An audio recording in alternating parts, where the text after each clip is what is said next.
I first got involved with Villa Ito from the beginning. I helped find the land, and then once we found the land, it just kind of organically happened from there. The design of the building, the placement of the building, the orientation of the building was all dictated on how it fit within the valley where it was placed. The owner wanted a unique house that's central Mexico in this area in San Miguel has not seen before.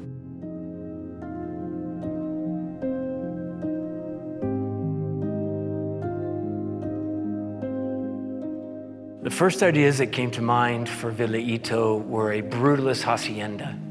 And as the project developed, it became more brutalist and less hacienda.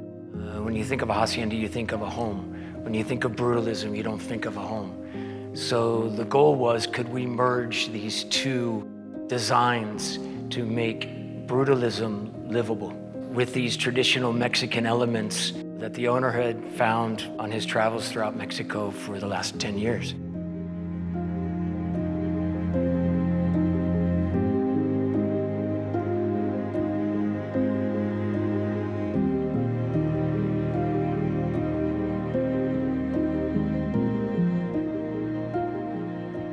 The idea was privacy. It was very important to the homeowner to have privacy and security. So when you first come up to the house, all you see is walls, almost prison-like. And that was intentional. It was to give it this mystery. And then it takes you on a wandering path to the house. The idea for doing such a low front door is to have this smaller, almost regular-sized door that you then would go through, and then it would open up. And that did two things. It again led to that mystery, but it also made that new space that you walked into even more grand. The volumes even seemed bigger because you went from this low space into this completely wide open space. It's a very Zen Japanese style courtyard. The idea was to keep it very clean and minimal. And then you come to another door that is a giant hacienda door. And in fact, the entire house and the main sala was built around that door. That door was actually purchased well in advance of even the home being conceived. And so when you have this massive front door, slightly imperfect against this very smooth concrete wall, it sets it off and just makes it this piece that's even more important. You come through the large hacienda doors and you're in the main sala. And the main sala is completely framed around the hill in the background. There's another gate in the back, along the back wall, that leads out into the land. But the main sala is an entertaining space. You've got your dining space, you've got your open kitchen.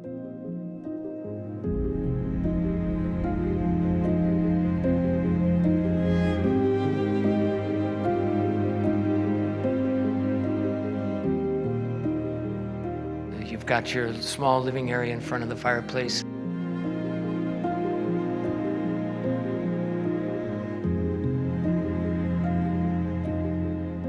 And then around the back side of the fireplace, you have the library area.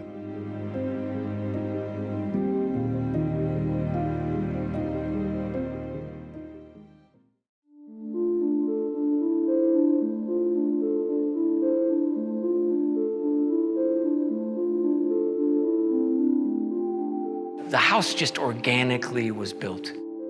There was the master plan for the main sala, but after that, it was all by feel. What felt right, what ceiling height was right, what materials felt right. And then as we were doing the covering for the back terrace, we wanted to let some natural light in. And we also wanted to bring in some softer elements and some landscaping elements. So we basically just stopped building. And as we stopped building, we're like, how is this gonna look? And so we've just left it open. I personally think it's become one of the best features of the entire house. After we left it open, it was like, okay, now what's going to fit perfectly here? So the owner found this very sculptural tree that then the rest of the space was designed around this tree. So you'll see a built-in banquette seating area, with an outdoor dining table. The large sliding glass doors open out onto that area from the library.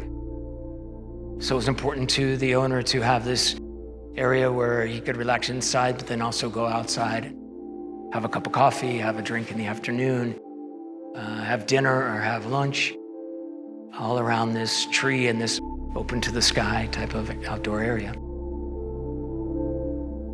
The vegetation in the back is very minimal, so you'll see some grasses, but the main thing you see in the back is the olive trees. And these are old, 80-year-old olive trees. They don't need a lot of water, which is great for this area.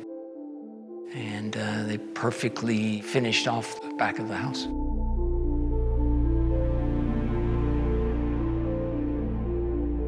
The house told us what to do. The spaces actually told us how they wanted it to be. So we designed the main sala, that felt right, and the bedroom area. We adjusted that size 2 or 3 times. All of it being very unplanned, to be honest. I am meticulous when it comes to the things I've designed in the past. I want everything to be perfect. But this house didn't want to be perfect. This house wanted to be organic. It wanted to be a living organism. As you will see when you come in, the colors change. The concrete colors change. There's a little shifting and a little cracking in it. And to quote Rick Rubin, the famous music producer, if there's 5 mistakes, it's probably not finished. If there's 8 mistakes, it probably is. And to me, that's what Villa Ito is, this perfectly imperfect villa. As we go upstairs, you'll see the unique staircase that's that's supported with the sidewall.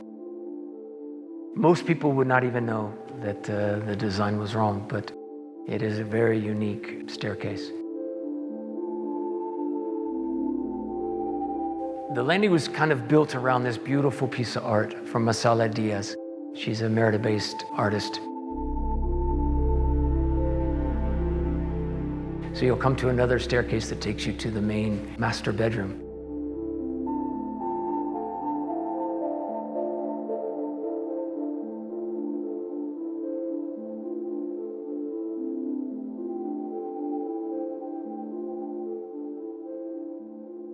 The owner's idea was to have this small balcony where they could actually see their entire property.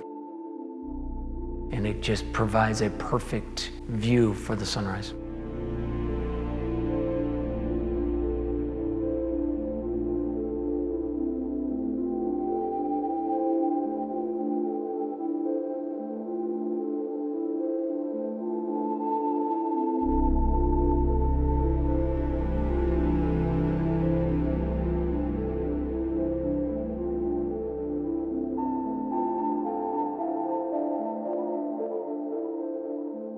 Villa Ito means to me letting go of control.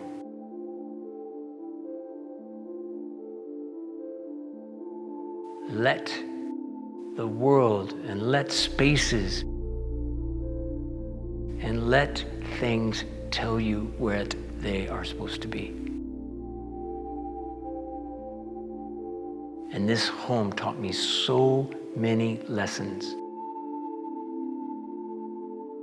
And that to me is priceless.